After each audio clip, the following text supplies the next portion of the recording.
Kekayaan keluargaku ternyata punya harga yang sangat mahal. Di balik dinding mewah villa ini ada suara tangisan bayi dan bekas cakaran kuku manusia yang masih segar. Malam ini, satu persatu nama di buku silsilah kami terbakar dan hilang dengan sendirinya. Kami tidak hanya diburu, kami sedang dihapus dari muka bumi. Simak kisah lengkap punah, Malam Pembalasan. Selamat datang di Lentera Horor. Tempat di mana kisah-kisah gelap yang terlupakan kembali diceritakan. Jangan percaya kalau kamu merasa sendirian, karena terkadang yang mengamati tidak pernah benar-benar terlihat.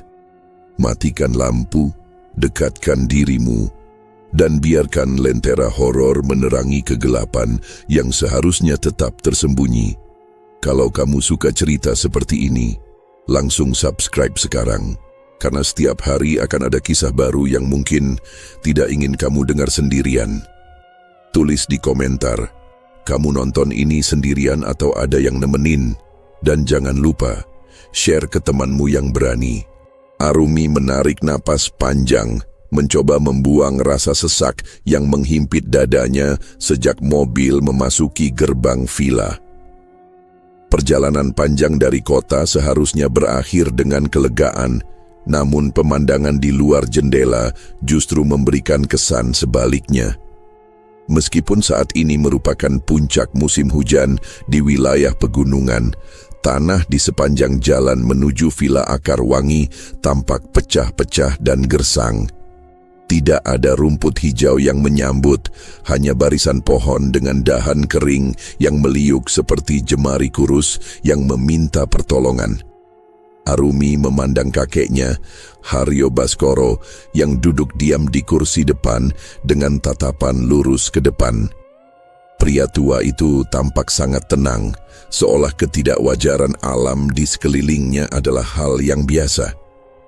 Di belakang mereka, dua paman Arumi, Prasetyo dan Tulus, sedang sibuk berdebat tentang pembagian aset perusahaan, seolah-olah mereka sedang tidak berada dalam perjalanan liburan keluarga. "Kakek, kenapa tanah di sini sangat kering? Padahal di bawah tadi hujan deras sekali," tanya Arumi sambil merapatkan jaketnya. Haryo hanya menoleh sedikit, memberikan senyum tipis yang tidak mencapai matanya. "Tanah ini punya cara sendiri untuk menyerap air, Arumi. Kamu sudah terlalu lama di luar negeri, sampai lupa bagaimana rupa tanah kelahiranmu," jawab Haryo dengan suara berat yang berwibawa. Prasetyo menyela dari kursi tengah dengan tawa pendek yang terdengar sinis. "Jangan pikirkan soal tanah, Arumi. Pikirkan saja bagaimana cara kita merayakan ulang tahun pernikahan emas kakekmu dengan mewah. Tempat ini jauh dari gangguan orang luar, sangat cocok untuk membicarakan masa depan keluarga kita tanpa ada telinga yang menguping." Tulus mengangguk setuju sambil terus menatap layar ponselnya, mengabaikan suasana janggal yang mulai merayap masuk ke dalam kabin mobil. Begitu mobil berhenti di depan teras villa yang luas, udara dingin yang menusuk langsung menyambut mereka. Villa itu besar, terbuat dari kayu jati tua dan batu alam, namun terasa sangat sunyi. Arumi turun dari mobil dan merasakan kakinya menginjak tanah yang terasa panas, berbanding terbalik dengan udara sekitar yang dingin. Beberapa asisten rumah tangga yang sudah lama bekerja di sana menyambut dengan kepala tertunduk, tidak berani menatap mata para anggota keluarga Baskoro. Arumi merasa ada sesuatu yang salah dengan cara mereka berdiri. Mereka tampak sangat kaku, seolah-olah sedang menahan ketakutan yang besar. "Bawa barang-barang ke kamar masing-masing. Arumi, kamu menempati kamar utama di lantai 2.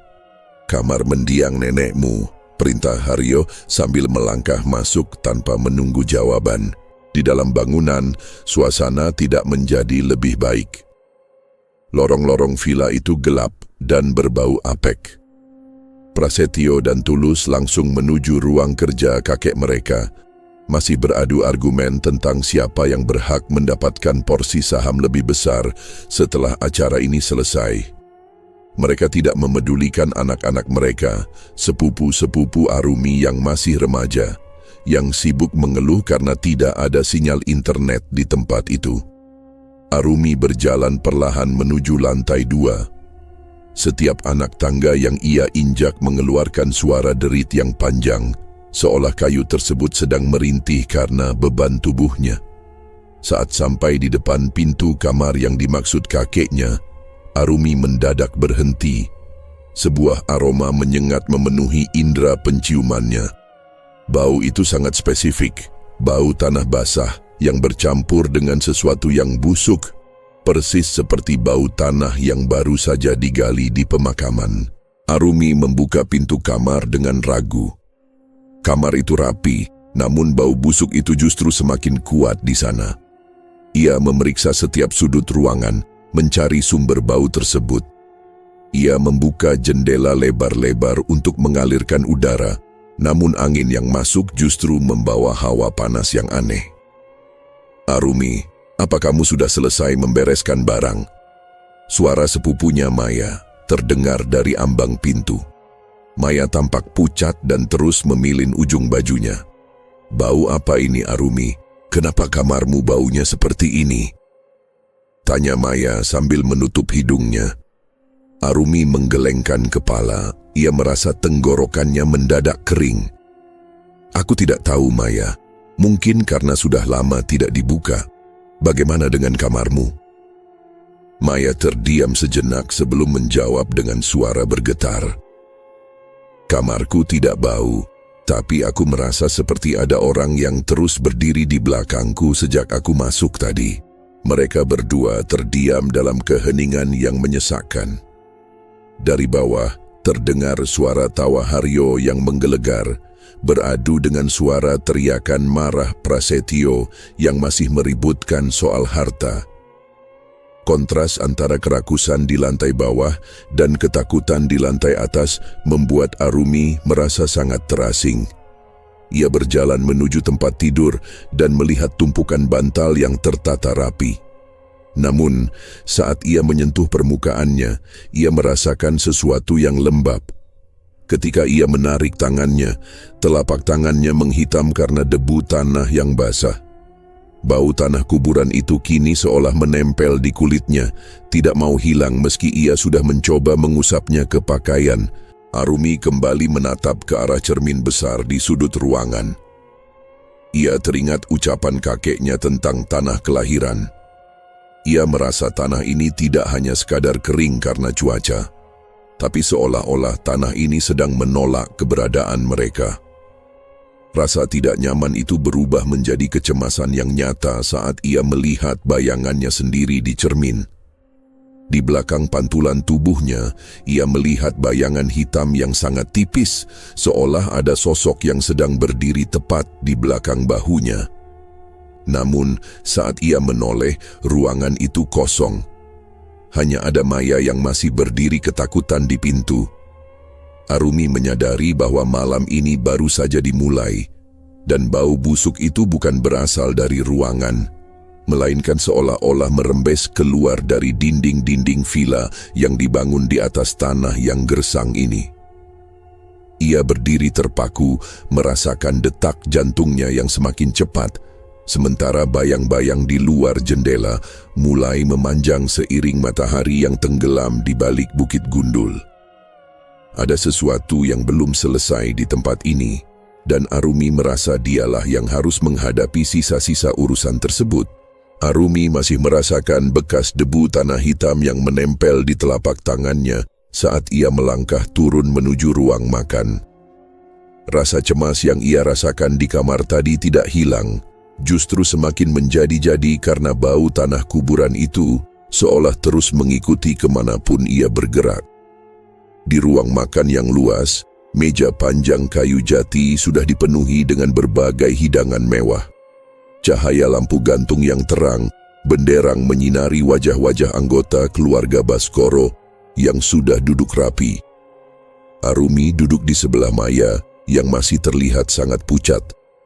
Haryo Baskoro berdiri di ujung meja, memegang gelas berisi minuman merah pekat. Wajahnya terlihat sangat bangga, seolah-olah ia adalah raja di istana kecilnya sendiri. Prasetyo dan Tulus berhenti berdebat sejenak, memberikan perhatian penuh kepada ayah mereka, meskipun mata mereka tetap terlihat penuh dengan ambisi pribadi masing-masing. Malam ini adalah bukti bahwa keluarga Baskoro tidak akan pernah goyah. 50 tahun yang lalu, aku datang ke wilayah ini dengan tangan kosong, dan sekarang kalian bisa melihat hasilnya. Kejayaan ini bukan didapat dengan cuma-cuma, melainkan dengan ketegasan dan keberanian untuk mengambil keputusan yang sulit, ucap Haryo dengan suara yang sangat lantang. Prasetyo mengangguk dengan semangat sambil memotong daging di piringnya. Benar, ayah. Tidak ada yang bisa menandingi apa yang sudah ayah bangun. Kami semua di sini hanya perlu memastikan bahwa kejayaan ini terus berlanjut ke tangan yang tepat, kata Prasetyo sambil melirik ke arah Tulus. Tulus hanya mendengus pelan, lalu membalas ucapan kakaknya. Tentu saja, tapi kejayaan juga butuh kecerdasan dalam mengelola aset, bukan hanya sekadar mengandalkan nama besar saja. Haryo tertawa mendengar perdebatan anak-anaknya. Kalian selalu saja meributkan soal angka. Lihatlah Arumi, dia jauh-jauh datang dari luar negeri hanya untuk melihat kakeknya. Arumi, makanlah yang banyak. Kamu terlihat sangat kurus sekarang, kata Haryo sambil menunjuk ke arah piring Arumi. Arumi mencoba tersenyum, namun ia justru merasa mual saat melihat hidangan di depannya. Terima kasih kakek. Aku hanya merasa sedikit lelah karena perjalanan tadi, jawab Arumi singkat. Ia baru saja hendak menyuapkan sedikit nasi ke mulutnya ketika sebuah suara menghentikan gerakan tangannya. Suara itu sangat halus pada awalnya, namun lama-kelamaan menjadi jelas. Itu adalah suara tangisan bayi yang terdengar sangat dekat, seolah-olah berasal dari balik dinding kayu yang ada tepat di belakang kursi Haryo. Semua orang di meja makan terdiam seketika. Maya menjatuhkan sendoknya ke lantai hingga menimbulkan suara denting yang nyaring. Kakek, apa ada bayi di rumah ini? Tanya Maya dengan suara yang gemetar. Haryo mengerutkan kening, wajahnya yang tadi ceria berubah menjadi sangat kaku. Tidak ada bayi di villa ini. Semua asisten rumah tangga di sini sudah berumur tua dan tidak ada yang membawa anak, jawab Haryo dengan nada bicara yang tiba-tiba menjadi sangat dingin.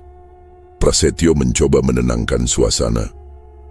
Mungkin itu suara kucing hutan dari luar, ayah. Suara binatang di pegunungan memang sering terdengar mirip suara manusia. Namun, tangisan itu kembali terdengar. Kali ini lebih keras dan terdengar sangat memilukan. Suara itu tidak berasal dari luar, melainkan dari dalam tembok. Arumi berdiri dari kursinya dan berjalan mendekat ke arah dinding kayu tersebut. Ia menempelkan telinganya ke permukaan kayu jati yang dingin. Tangisan bayi itu terdengar semakin nyata, diikuti dengan suara gesekan yang kasar. Suaranya ada di dalam sini, Paman, ucap Arumi sambil menunjuk ke arah panel kayu di depannya. Haryo berdiri dengan marah. Ia memanggil salah satu asisten rumah tangga yang sedang berdiri di pojok ruangan. Buka panel ini sekarang juga. Aku ingin tahu binatang apa yang bersembunyi di dalam sana dan mengganggu acara makan malamku, perintah Haryo. Asisten rumah tangga itu tampak sangat ketakutan, namun ia segera mengambil alat untuk mencongkel panel kayu tersebut dengan tangan yang gemetar hebat. Setelah beberapa menit bekerja, panel kayu itu terbuka. Tidak ada bayi di dalam sana dan tidak ada binatang apapun. Ruangan di balik panel itu kosong, hanya berupa celah sempit di antara dinding dalam dan luar. Namun, saat cahaya lampu menyinari bagian dalam dinding, semua orang yang hadir di sana terperanjat. Di permukaan semen di balik kayu tersebut, terdapat bekas cakaran kuku manusia yang sangat banyak. Bekas cakaran itu terlihat sangat dalam, seolah-olah seseorang telah mencoba keluar dari dalam dinding dengan paksa. Yang membuat Arumi merasa sangat ketakutan adalah cairan merah yang masih basah di ujung-ujung bekas cakaran tersebut. "Ini masih segar. Ada darah di sini," bisik Arumi sambil memundurkan langkahnya. Prasetyo mendekat dan menyentuh bekas cakaran itu. "Ini tidak mungkin. Bagaimana bisa ada orang di dalam dinding ini tanpa kita ketahui? Ayah, apa yang sebenarnya terjadi di rumah ini?" tanya Prasetyo dengan nada bicara yang mulai panik. Haryo tidak menjawab, ia hanya menatap bekas cakaran itu dengan mata yang melotot. Tiba-tiba, suara tangisan bayi itu berhenti dan digantikan dengan suara tawa kecil yang terdengar sangat kering. Detik berikutnya, seluruh lampu di dalam vila padam secara serentak. Kegelapan total langsung menyelimuti ruang makan. Arumi tidak bisa melihat apapun. Ia hanya mendengar suara napas yang memburu dari orang-orang di sekitarnya. "Jangan ada yang bergerak. Maya, tetaplah di tempatmu," teriak Arumi di tengah kegelapan yang pekat. Suasana menjadi sangat sunyi, namun bau tanah kuburan yang tadi dirasakan Arumi di kamarnya kini kembali tercium dengan sangat kuat di ruang makan tersebut. Arumi merasakan udara di sekelilingnya menjadi sangat berat. Ia mencoba meraba meja di depannya untuk mencari pegangan, namun tangannya justru menyentuh sesuatu yang terasa dingin dan kasar, seperti tekstur kulit manusia yang sudah kering. Ia segera menarik tangannya kembali dengan perasaan jijik yang luar biasa. "Kakek, paman," panggil Arumi, namun tidak ada jawaban dari siapapun. Hanya ada suara gesekan halus di atas lantai, seolah-olah ada sesuatu yang sedang diseret perlahan mendekat ke arahnya. Arumi berdiri diam membeku, menunggu cahaya kembali menyala. Namun kegelapan itu terasa seolah tidak akan pernah berakhir. Ia merasa sangat terancam, bukan oleh apa yang bisa ia lihat, melainkan oleh apa yang sedang berada bersamanya di dalam kegelapan tersebut. Arumi masih berdiri kaku dalam kegelapan yang pekat, sementara tangannya yang tadi menyentuh sesuatu yang kasar dan dingin terasa sangat kebas. Ia terus mengingat tekstur kulit kering yang baru saja ia pegang di atas meja makan. Hawa dingin di ruang itu semakin menusuk tulang, hingga akhirnya suara korek api terdengar dari ujung meja. Cahaya kecil muncul dari tangan Haryo yang menyalakan lilin pajangan. Cahaya temaram itu mulai menerangi wajah-wajah anggota keluarga yang tampak pucat pasi dan penuh ketakutan. "Kakek, kita harus memeriksa sekring listrik sekarang juga. Ini tidak normal," ucap Arumi dengan suara yang masih bergetar. Haryo tidak menjawab, ia justru menatap lurus ke arah jendela besar yang menghadap ke gerbang depan villa. "Di mana Pak Darman? Dia seharusnya berjaga di depan," tanya Haryo dengan nada bicara yang datar, namun mengandung kegelisahan. Prasetyo mengambil lilin lain dan menyalakannya. "Mungkin dia sedang memeriksa kabel di luar, Ayah. Aku akan keluar sebentar untuk memanggilnya," kata Prasetyo. Arumi segera menahan lengan pamannya. "Jangan pergi sendirian, Paman. Kita semua pergi bersama-sama ke depan. Suasana di sini sangat tidak enak," pinta Arumi. Maya yang duduk di sampingnya langsung berdiri dan memegang erat ujung baju Arumi. Akhirnya, mereka berjalan beriringan menuju teras depan dengan hanya mengandalkan cahaya dari 2 buah lilin. Langkah kaki mereka terdengar sangat berat di atas lantai kayu yang terus berderit. Begitu pintu depan dibuka, angin malam yang sangat kering langsung menerjang wajah mereka. Bau tanah kuburan yang sejak tadi menghantui Arumi kini terasa 10 kali lebih kuat di luar ruangan. Cahaya lilin yang tertiup angin nyaris padam saat mereka sampai di gerbang depan. Di sana, mereka menemukan sesuatu yang membuat Maya berteriak histeris. Pak Darman, asisten rumah tangga senior di vila itu, ditemukan tewas dalam posisi bersujud menghadap ke arah hutan. Tubuhnya kaku seperti batu. Arumi mendekat dengan sangat hati-hati, mencoba memeriksa keadaan pria tua itu. "Pak Darman, Anda bisa mendengar saya?" tanya Arumi, namun tidak ada jawaban. Prasetyo membalikan tubuh Pak Darman dan mereka semua tersentak melihat wajah korban. Mata Pak Darman melotot lebar ke atas dan mulutnya terbuka sangat lebar karena dipenuhi oleh tanah hitam yang padat. Tanah itu tampak seperti sengaja dijejalkan ke dalam tenggorokannya hingga ia tidak bisa bernapas. Siapa yang melakukan ini? Bagaimana bisa mulutnya penuh dengan tanah secepat ini? Tanya Tulus dengan suara yang sangat tinggi karena panik. Haryo berdiri di belakang mereka, menatap jasad Pak Darman tanpa menunjukkan rasa sedih sedikit pun. Wajahnya justru terlihat dipenuhi oleh rasa bersalah yang ia coba sembunyikan. "Kakek, kita harus segera menelepon polisi atau bantuan," kata Arumi sambil merogoh saku jaketnya untuk mengambil ponsel. Namun ia teringat bahwa sejak tadi tidak ada sinyal sama sekali di area itu. Haryo menggelengkan kepala perlahan. "Tidak akan ada yang datang, Arumi. Tanah ini sudah tertutup," jawab Haryo dengan kalimat yang tidak masuk akal bagi Arumi. Tiba-tiba, Arumi merasakan ada banyak pasang mata yang sedang memerhatikan mereka dari kegelapan hutan yang mengelilingi vila. Ia mengangkat lilin setinggi mungkin, mencoba menembus kegelapan malam yang tebal. Di balik barisan pohon-pohon kering yang jaraknya hanya beberapa puluh meter dari gerbang, Arumi melihat bayangan orang-orang. Mereka berdiri sangat diam, berbaris rapi seperti sedang melakukan upacara. "Siapa mereka?" "Paman, lihat di sana, ada banyak orang di hutan," teriak Arumi sambil menunjuk ke arah kegelapan. Prasetyo dan Tulus ikut menoleh. Mereka melihat sosok-sosok manusia mengenakan pakaian kumal khas petani desa zaman dahulu. Wajah mereka tidak terlihat jelas karena tertutup kabut tipis, namun keberadaan mereka sangat nyata. "Hei, siapa kalian? Apa yang kalian lakukan di tanah pribadi saya?" teriak Prasetyo dengan nada mengancam. Namun sosok-sosok itu tidak bergerak sama sekali. Mereka hanya berdiri mematung, menatap ke arah keluarga Baskoro dengan keheningan yang mengerikan. Haryo mundur selangkah, napasnya mulai terdengar berat. "Mereka seharusnya sudah tidak ada, itu tidak mungkin.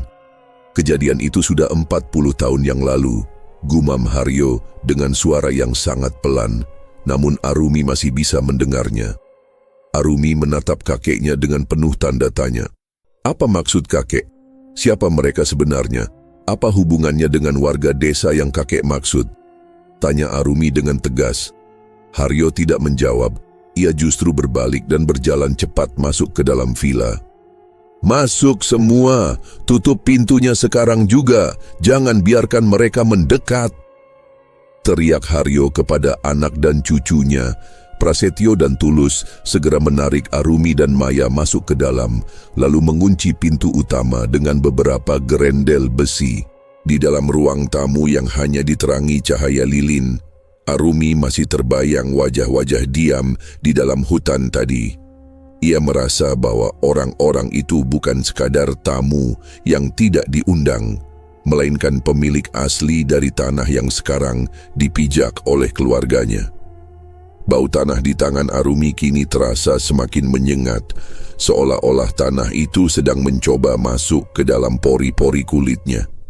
Ia menatap ke arah pintu kayu yang besar, menyadari bahwa gerendel besi tidak akan cukup untuk menahan sesuatu yang tidak memiliki bentuk fisik yang wajar. Ketakutan Arumi kini bukan lagi soal kegelapan, melainkan soal kebenaran yang mulai muncul ke permukaan bersama dengan tanah hitam yang merenggut nyawa Pak Darman. Ia merasa ada beban yang sangat berat di pundaknya, seolah-olah ia sedang memikul dosa yang bahkan tidak ia lakukan. Arumi menatap anggota keluarganya satu persatu, menyadari bahwa malam pembalasan ini baru saja menunjukkan babak pertamanya yang paling nyata. Ia berdiri dalam diam, mendengarkan suara angin yang menderu di luar, seolah sedang membawa suara bisikan ribuan orang yang menuntut hak mereka kembali. Suara angin yang menderu di luar vila masih terngiang di telinga Arumi, membawa ingatan tentang barisan orang-orang diam di kegelapan hutan yang baru saja ia lihat. Ketakutan itu belum hilang, justru semakin merambat naik ketika ia melihat pamannya, Tulus, mulai kehilangan kendali diri. Tulus mondar-mandir di ruang tamu dengan napas yang tidak beraturan, sementara keringat dingin mengucur deras di dahinya. Aku tidak bisa diam saja di sini menunggu giliran seperti Pak Darman. Mobilku ada di depan, aku akan pergi mencari bantuan ke kota sekarang juga. Teriak Tulus sambil menyambar kunci mobil dari atas meja kayu. Haryo yang duduk di kursi besar hanya menatap anaknya dengan pandangan kosong, tidak mencoba mencegah ataupun mendukung. Arumi segera berdiri dan mencoba memegang lengan pamannya. Paman, jangan keluar. Kakek bilang tanah ini sudah tertutup. Di luar sana ada banyak orang yang kita tidak tahu siapa mereka. Cegah Arumi dengan nada memohon. Tulus menepis tangan Arumi dengan kasar hingga gadis itu terdorong ke belakang. Persetan dengan orang-orang itu, mereka hanya penduduk desa yang ingin menakut-nakuti kita karena iri. Aku punya senjata di mobil, aku tidak takut. Teriak Tulus lagi sebelum ia berlari menuju pintu depan dan membuka grendel besi dengan suara dentuman yang keras.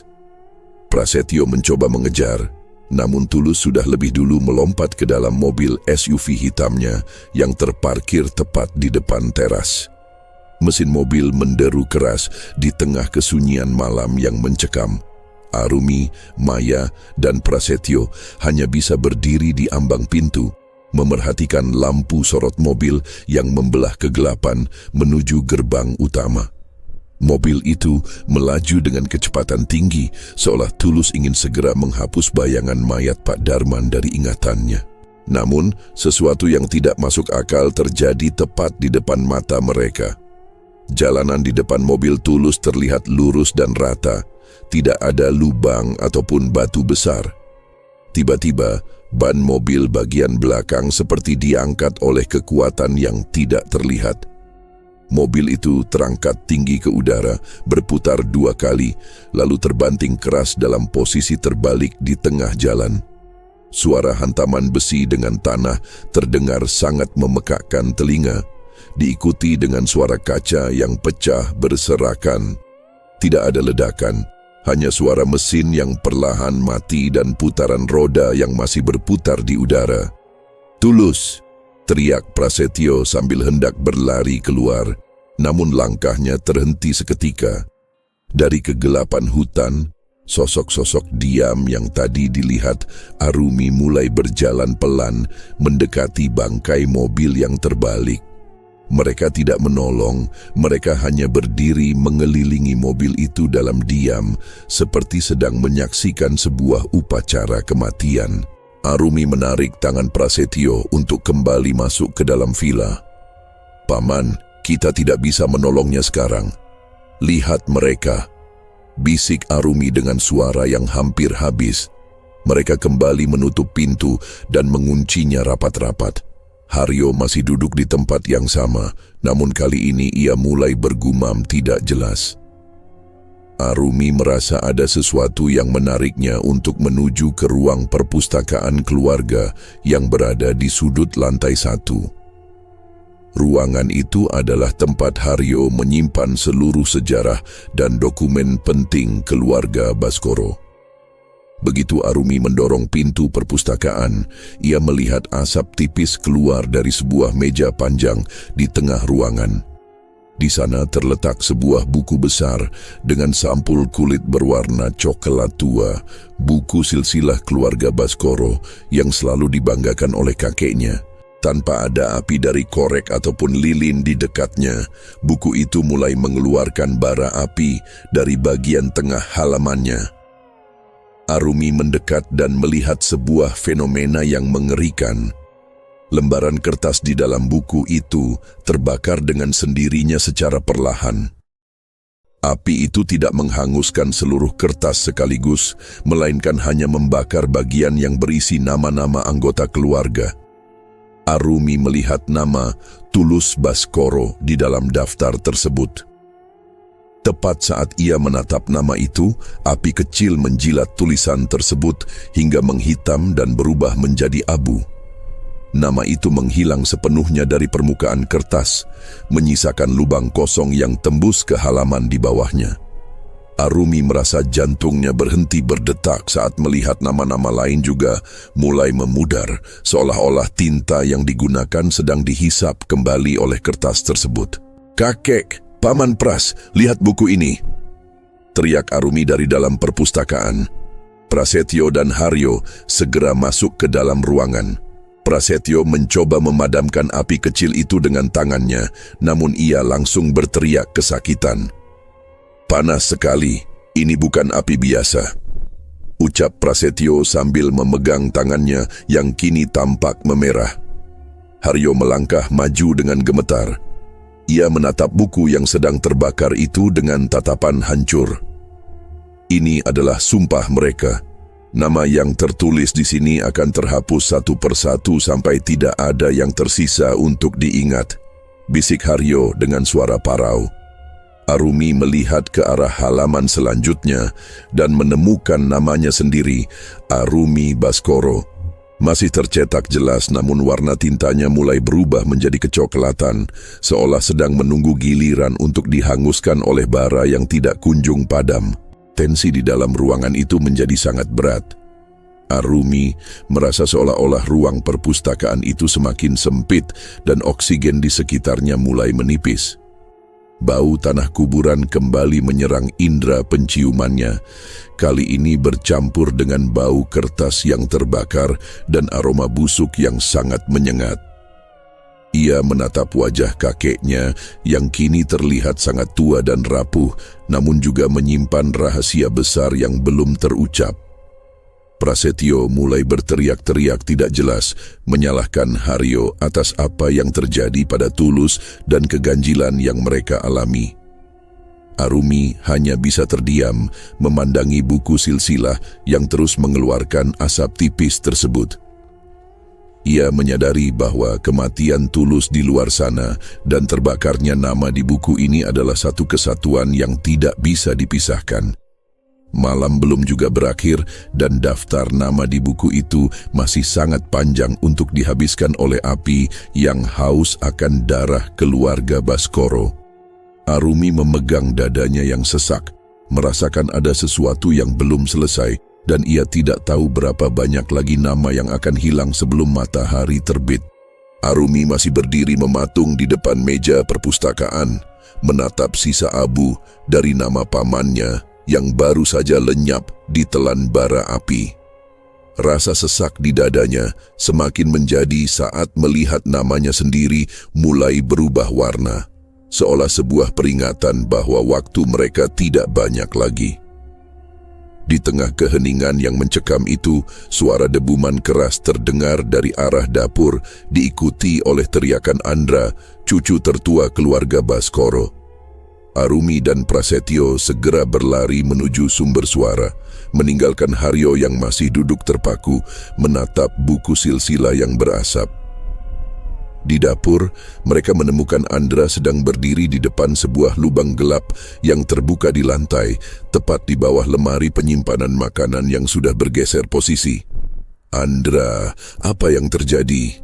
Kamu tidak apa-apa?" tanya Arumi sambil mendekati sepupunya yang tampak sangat pucat. Andra menunjuk ke arah lubang itu dengan tangan yang gemetar hebat. "Aku tadi sedang mencari air minum, lalu aku merasa lantai ini tidak rata. Saat aku menginjak bagian ini, penutup kayu ini amblas. Ada tangga menuju ke bawah, Arumi, dan bau dari bawah sana sangat tidak enak," ucap Andra. Dengan suara yang hampir tidak keluar, Arumi mencium aroma yang sama dengan yang ia rasakan di kamarnya. Namun kali ini bau itu jauh lebih pekat, campuran antara bau tanah basah dan sesuatu yang sudah lama membusuk. Prasetyo yang baru sampai segera mengambil senter besar dari laci dapur. Mungkin ini tempat penyimpanan rahasia kakekmu. Kita harus turun. Kita perlu tahu apa sebenarnya yang sedang terjadi di rumah ini, ajak Prasetyo. Meskipun takut, Arumi dan Andra mengikuti langkah Prasetyo menuruni tangga kayu yang sudah rapuh satu persatu. Ruangan di bawah tanah itu sangat lembab dan pengap. Cahaya senter Prasetyo menyapu dinding-dinding tanah yang tidak dilapisi semen sama sekali. Di tengah ruangan terdapat sebuah meja batu panjang yang dipenuhi oleh barang-barang yang tidak masuk akal. Arumi melangkah mendekat dan melihat tumpukan foto hitam putih yang sudah kusam di salah satu sudut meja. "Lihat ini, Paman. Ini foto desa yang ada di kaki gunung ini dulu," bisik Arumi sambil memegang salah satu foto. Foto itu menunjukkan rumah-rumah warga yang hancur terbakar dengan mayat-mayat manusia yang bergelimpangan di atas tanah gersang. Di bagian belakang foto itu terdapat cap perusahaan milik keluarga Baskoro dengan tanggal yang menunjukkan peristiwa 40 tahun yang lalu. Arumi merasa perutnya bergejolak melihat bukti kekejaman tersebut. Di tengah meja batu terdapat sebuah wadah tanah liat yang berisi sesajen kuno. Isinya sudah mengering. Ada tengkorak binatang kecil, bunga yang sudah menghitam, dan gumpalan rambut manusia yang diikat dengan benang merah. Ini bukan sekadar ruang penyimpanan, ini adalah tempat pemujaan. Lihat sesajen ini, baunya sama dengan bau yang kita cium sejak tadi, kata Andra sambil menutup hidungnya. Prasetyo hanya diam, wajahnya menunjukkan ketakutan yang belum pernah Arumi lihat sebelumnya. "Jadi ini rahasia kakek. Kekayaan kita, sekolah kita di luar negeri, semuanya berasal dari sini?" tanya Arumi dengan nada menuntut. Prasetyo mengangguk pelan tanpa menatap Arumi. "Aku pernah mendengar desas-desus tentang desa yang dihilangkan secara paksa untuk proyek perkebunan pertama ayah. Tapi aku tidak pernah menyangka ada ritual seperti ini di balik semuanya," jawab Prasetyo dengan suara rendah. Andra terus menggeser foto-foto lain dan menemukan sebuah lembaran dokumen yang sudah sangat tua. "Paman Arumi, lihat ini. Di sini tertulis bahwa tanah ini tidak akan pernah subur karena sudah disumpah oleh warga desa sebelum mereka dibunuh. Satu-satunya cara agar keluarga kita tetap kaya adalah dengan terus memberikan sesuatu kepada tanah ini," ucap Andra dengan napas yang memburu. Arumi menyadari sesuatu yang sangat mengerikan. "Maksudmu, kekayaan keluarga kita selama ini adalah hasil dari tumbal? Dan sekarang, setelah 40 tahun, tanah ini meminta bayaran terakhirnya?" tanya Arumi dengan suara yang meninggi. Ketegangan di ruangan sempit itu semakin memuncak saat mereka menyadari bahwa mereka sedang berada di pusat kutukan yang menimpa keluarga mereka. Tiba-tiba, suara derit tangga di atas mereka terdengar. Seseorang sedang turun ke bawah. Mereka serentak menoleh dan melihat Haryo Baskoro berdiri di anak tangga terakhir dengan wajah yang sangat dingin tanpa ekspresi sedikit pun. "Kalian tidak seharusnya ada di sini. Beberapa rahasia memang lebih baik tetap terkubur di bawah tanah," ucap Haryo dengan suara yang sangat tenang, namun terdengar sangat mengancam. Arumi menatap kakeknya dengan penuh kebencian sekaligus ketakutan. "Kakek sudah membunuh semua orang di desa itu, dan sekarang kakek membiarkan kami menjadi korban dari perbuatan kakek sendiri?" tanya Arumi. Haryo hanya menatap sesajen yang mengering di atas meja batu. "Aku melakukan semua ini untuk kalian semua, agar kalian bisa hidup mewah dan tidak perlu merasakan kemiskinan seperti yang aku rasakan dulu," jawab Haryo. Haryo melangkah maju menuju meja batu tersebut mengabaikan ketegangan yang dirasakan anak dan cucunya. Tapi tanah ini punya ingatan yang sangat kuat. Mereka tidak pernah lupa siapa yang menginjak-injak mereka. Dan malam ini adalah batas akhir dari perjanjian yang aku buat dulu, lanjut Haryo sambil menyentuh gumpalan rambut manusia di dalam wadah sesajen. Arumi merasakan getaran hebat dari bawah tanah yang mereka pijak. Suara tangisan bayi dan bisikan-bisikan tanpa wujud mulai memenuhi ruangan bawah tanah yang sempit itu. Bau tanah kuburan yang menyengat kini terasa seolah menyumbat jalan napas mereka.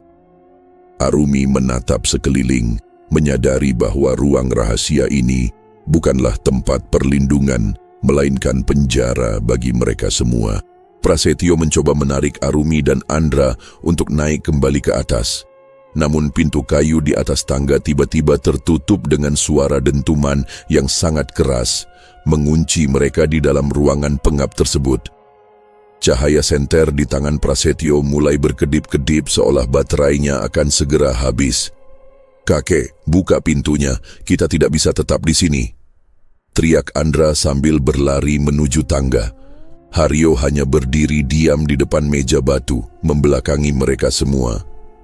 Arumi merasakan ada sesuatu yang merayap di pergelangan kakinya dari dalam tanah yang lembab. Ia tidak berani melihat ke bawah, namun rasa dingin yang merambat itu membuatnya yakin bahwa sesuatu yang terkubur selama 40 tahun di bawah villa ini sedang mencoba menarik mereka masuk lebih dalam. Arumi berdiri terpaku dalam kegelapan yang mulai menguasai ruangan, menyadari bahwa ia baru saja menemukan akar dari semua petaka yang menimpa keluarganya. Arumi berdiri mematung sambil menatap lantai kayu yang masih terasa empuk di bawah kakinya, seolah-olah permukaan itu sewaktu-waktu bisa berubah menjadi cairan hitam yang menelan tubuhnya seperti yang terjadi pada Maya dan Andra. Keheningan yang sangat berat menyelimuti ruang tamu setelah teriakan anggota keluarganya hilang. Hanya ada suara napas Haryo yang pendek dan berat. Prasetyo masih meringkuk di dekat pintu yang terkunci, wajahnya penuh dengan air mata dan keringat. "Ayah, katakan sesuatu, jelaskan pada mereka bahwa aku tidak tahu apa-apa. Jangan biarkan mereka mengambilku juga," teriak Prasetyo dengan suara yang pecah. Haryo perlahan mengangkat kepalanya, menatap anaknya dengan pandangan yang sangat dingin. Tidak ada lagi wibawa yang tersisa di wajah pria tua itu, hanya ada gurat kelelahan yang sangat dalam. "Sudah tidak ada gunanya berbohong, Prasetyo. Tanah ini tidak bisa dikelabui oleh kata-kata manis," ucap Haryo dengan suara parau yang bergetar. Haryo melangkah perlahan menuju tengah ruangan, berdiri tepat di area lantai yang mulai mengeluarkan asap hitam tipis. Arumi menatap kakeknya dengan perasaan campur aduk antara benci dan ngeri. Apa yang sebenarnya kakek lakukan 40 tahun yang lalu? Kenapa mereka begitu marah kepada kita? Tanya Arumi. Haryo menarik napas panjang, lalu mulai berbicara dengan nada bicara yang datar. "Dulu, desa ini adalah penghalang bagi ambisi besar perusahaan kita. Mereka menolak menjual tanah mereka. Mereka menolak pergi meski sudah ditawarkan uang. Jadi, aku mengambil keputusan untuk melenyapkan mereka semua dalam satu malam. Aku yang memimpin anak buahku untuk membakar rumah-rumah mereka dan menimbun warga yang masih hidup ke dalam tanah ini. Aku pikir, jika mereka terkubur, masalahku juga akan ikut terkubur selamanya." Mendengar pengakuan itu, Arumi merasa jantungnya seolah berhenti berdetak. Ia tidak menyangka kakek yang ia cintai adalah seorang pembunuh massal. Tepat saat Haryo menyelesaikan kalimatnya, udara di dalam ruangan menjadi sangat panas. Lantai di depan Haryo terbelah dan dari dalamnya muncul sosok pria tua dengan tubuh yang hancur. Kulit sosok itu menempel pada tulang dan di lehernya terdapat bekas luka potong yang sangat lebar. Itu adalah pemimpin desa yang dulu dikhianati oleh Haryo. Sosok itu tidak berbicara, namun matanya yang kosong menatap lurus ke arah Haryo. "Kamu sudah datang untuk menjemputku, Kisomo?" tanya Haryo dengan suara yang sangat rendah. Sosok itu hanya mengangkat tangannya yang penuh dengan tanah hitam, menunjuk ke arah Prasetyo yang masih berada di pojok ruangan. Prasetyo berteriak ketakutan saat melihat sosok tersebut. Tiba-tiba, uang kertas yang ada di dalam dompet dan tas kerja Prasetyo keluar dengan sendirinya, terbang mengelilingi tubuhnya. Uang-uang itu berubah menjadi tajam seperti silet dan mulai menyayat kulit Prasetyo satu persatu. "Tolong, ayah, bantu aku, uang ini membunuhku," teriak Prasetyo sambil mencoba menepis lembaran kertas yang terus menyayat tubuhnya. Ini adalah pembalasan yang ironis bagi Prasetyo yang seumur hidupnya hanya memikirkan harta dan keserakahan. Lembaran uang itu terus menyayat hingga Prasetyo tidak lagi bisa berteriak dan akhirnya tubuhnya ditarik masuk ke dalam lubang lantai yang dipenuhi oleh tumpukan uang kertas yang kini berlumuran darah. Arumi menutup matanya, tidak sanggup melihat kematian pamannya yang sangat mengenaskan. Haryo hanya berdiri diam menyaksikan anaknya tewas. Ia kemudian menatap Arumi dengan mata yang mulai berair. "Hanya kamu yang tersisa, Arumi. Kamu adalah satu-satunya yang tidak memiliki noda darah di tanganmu, tapi kamu tetap membawa nama Baskoro," ucap Haryo. Sosok Kisomo kini beralih menatap Haryo. Haryo berjalan mendekati sosok itu tanpa rasa takut. "Ambil aku yang memimpin mereka, aku yang memberikan perintah. Biarkan anak cucuku yang sudah tewas menjadi saksi bahwa aku sudah membayar utangku," kata Haryo. Sosok Kisomo memegang pundak Haryo dengan tangannya yang busuk. Seketika itu juga, kulit Haryo mulai berubah menjadi tanah yang pecah-pecah. Ia tidak berteriak kesakitan, ia justru terlihat lega saat tubuhnya perlahan-lahan hancur dan menyatu dengan lantai villa. Satu persatu anggota keluarga Baskoro telah tewas dengan cara yang sesuai dengan dosa mereka masing-masing. Prasetyo mati karena keserakahannya pada uang, Tulus mati dalam pelariannya yang egois, dan Haryo mati sebagai tanah yang dulu ia rampas dengan kekerasan. Arumi kini berdiri sendirian di ruang tamu yang sudah hancur berantakan. Bau tanah kuburan kini bercampur dengan bau darah segar yang amis. Ia menatap ke arah lubang-lubang di lantai yang kini mulai menutup kembali, menyisakan keheningan yang jauh lebih menakutkan daripada suara teriakan tadi. Arumi merasa kakinya sangat lemas hingga ia terduduk di atas lantai yang kini sudah kembali mengeras. Arumi menatap sekeliling, mencari tanda-tanda kehidupan lain, namun hanya ada kesunyian yang mencekam. Sosok Kisomo dan warga desa lainnya telah menghilang ke dalam kegelapan, meninggalkan Arumi dalam ketidakpastian. Meskipun kakeknya sudah mengakui segalanya dan sudah tewas, Arumi merasa urusan ini belum benar-benar selesai. Ia teringat akan namanya yang tadi terbakar di buku silsilah di perpustakaan. Jika seluruh keluarga Baskoro harus punah, kenapa ia masih dibiarkan hidup sendirian di tempat terkutuk ini? Arumi memandangi tangannya yang gemetar, menyadari bahwa ia adalah orang terakhir yang menyandang nama yang sekarang sudah terhapus dari catatan dunia. Rasa takut yang baru muncul di benaknya, ketakutan bahwa ia sengaja dibiarkan hidup untuk menanggung beban ingatan yang tidak akan pernah bisa ia lupakan seumur hidupnya. Arumi terduduk di atas lantai yang kembali mengeras, menatap titik di mana tubuh kakeknya baru saja hancur menjadi serpihan tanah hitam. Rasa takut yang sejak tadi mencekik kini berubah menjadi kekosongan yang sangat dingin. Ia adalah satu-satunya manusia yang tersisa di dalam ruang tamu yang berbau darah dan tanah kuburan itu. Keheningan yang ada terasa tidak wajar hingga tiba-tiba suara gemeretak kayu yang terbakar mulai terdengar dari arah perpustakaan. Api yang tadinya hanya membakar buku silsilah kini merambat dengan cepat ke rak buku, gorden, dan dinding kayu jati villa tersebut. Arumi tidak beranjak, ia hanya menatap api yang berwarna merah kebiruan itu mulai menjilat langit-langit ruangan.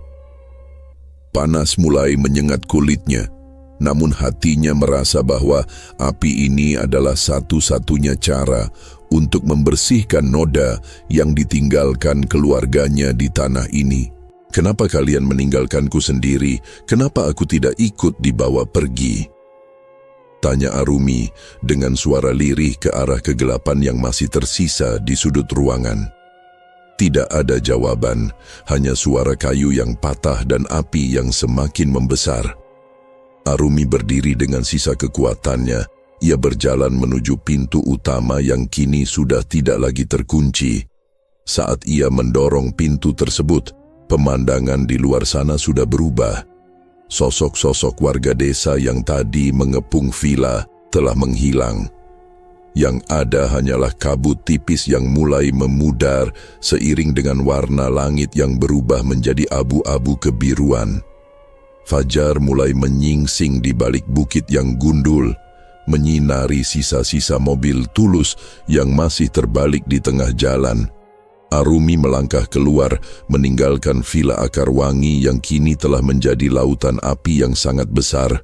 Arumi berjalan menuruni bukit tanpa menoleh ke belakang lagi. Ia melihat penduduk desa di kaki gunung mulai keluar dari rumah mereka, berdiri di pinggir jalan sambil menatap ke arah villa yang terbakar di atas sana. Wajah mereka tampak datar, tanpa ekspresi sedih ataupun terkejut. Arumi mencoba mendekati salah satu warga, seorang pria tua yang sedang memegang cangkul. "Pak, tolong saya. Keluarga saya masih di dalam sana. Tolong panggilkan bantuan," ucap Arumi dengan napas yang terengah-engah. Namun, pria tua itu hanya menatap Arumi dengan pandangan yang kosong. "Siapa keluarga Anda, nak? Di atas sana hanya ada hutan tua. Tidak ada rumah atau orang yang tinggal di sana selama puluhan tahun ini," jawab pria tua itu dengan suara yang tenang.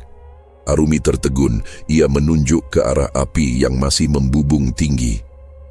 "Itu villa kakek saya, Haryo Baskoro. Kalian pasti tahu siapa dia," teriak Arumi.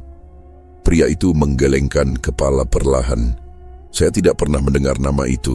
Nama Baskoro tidak pernah ada di desa ini." Keesokan harinya, di pusat kota yang sibuk, suasana di kantor catatan sipil tampak seperti biasa. Seorang petugas administrasi yang sedang merapikan berkas-berkas kependudukan merasa ada yang aneh dengan salah satu laci penyimpanan. Ia memanggil rekannya untuk memeriksa hal tersebut. "Lihat ini. Kenapa ada satu map besar yang isinya hanya kertas kosong?" tanya petugas itu sambil menunjukkan tumpukan kertas putih bersih. Rekannya mendekat dan mengerutkan kening. "Map ini tertulis untuk keluarga konglomerat yang punya banyak perusahaan itu, kan? Siapa namanya?" "Aku mendadak lupa," jawab rekannya sambil mencoba mengingat-ingat. Mereka memeriksa semua dokumen, mulai dari akta kelahiran, surat tanah, hingga catatan silsilah yang seharusnya ada di sana. Semuanya putih bersih, tidak ada satu huruf pun yang tercetak di atasnya, seolah-olah tinta yang pernah ada di sana telah dihapus oleh kekuatan yang tidak terlihat. Di sudut lain kantor tersebut, seorang petugas sedang menghapus data dari komputer pusat karena sistem melaporkan adanya data yang tidak valid. Aneh sekali, semua nama dalam satu garis keturunan ini hilang dari sistem dalam semalam. Tidak ada catatan pajaknya, tidak ada riwayat sekolahnya, bahkan foto-fotonya tidak bisa dibuka, ucap petugas komputer itu. Orang-orang di kantor itu saling bertanya, mencoba mengingat nama keluarga yang sangat terkenal di kota mereka selama puluhan tahun, namun setiap kali mereka mencoba menyebutkan nama itu, ingatan mereka menjadi kabur. Nama Baskoro telah benar-benar terhapus dari dunia nyata, hilang dari kertas, hilang dari komputer, dan yang paling mengerikan adalah hilang dari ingatan setiap orang yang pernah mengenal mereka. Keluarga itu telah punah sepenuhnya, tidak menyisakan jejak sedikit pun di permukaan bumi. Arumi kini berdiri di depan sebuah cermin di toilet umum terminal bus. Ia menatap wajahnya sendiri, namun ia merasa asing dengan apa yang ia lihat. Ia mencoba mengingat nama lengkapnya, namun lidahnya terasa keluh. Namaku adalah...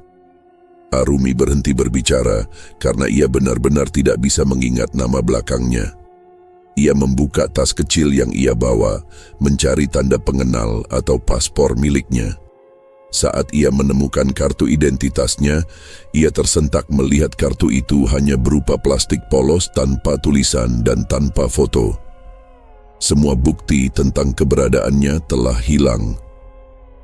Ia masih hidup secara fisik, namun secara hukum dan identitas, ia tidak lagi ada. Arumi keluar dari toilet dan melihat orang-orang berlalu lalang di sekitarnya tanpa ada yang menoleh sedikit pun, seolah-olah ia adalah sosok yang tidak terlihat. Ia berjalan menuju halte bus, meraba saku jaketnya dan menemukan segenggam tanah hitam yang sangat dingin.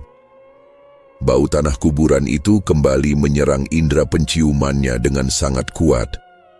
Arumi menatap tanah di telapak tangannya, menyadari bahwa meskipun ia selamat dari api villa, tanah itu tetap mengikutinya kemanapun ia pergi. Ia melihat ke bawah, ke arah lantai halte yang mulai terasa sedikit empuk di bawah pijakan kakinya. Ketakutan baru muncul di dalam hatinya. Apakah ia benar-benar selamat? Ataukah ia hanya sedang menunggu waktu sampai tanah ini memutuskan untuk mengambil bagian terakhir yang tersisa dari garis keturunan yang sudah punah tersebut? Arumi terus berdiri di sana, membiarkan butiran tanah hitam itu jatuh dari sela-sela jarinya. Sementara matahari pagi tidak mampu menghangatkan tubuhnya yang tetap terasa sedingin mayat. Tidak ada bus yang berhenti untuknya dan tidak ada satu pun mata yang memandang ke arahnya. Ia benar-benar sendirian dalam kepunahan yang nyata.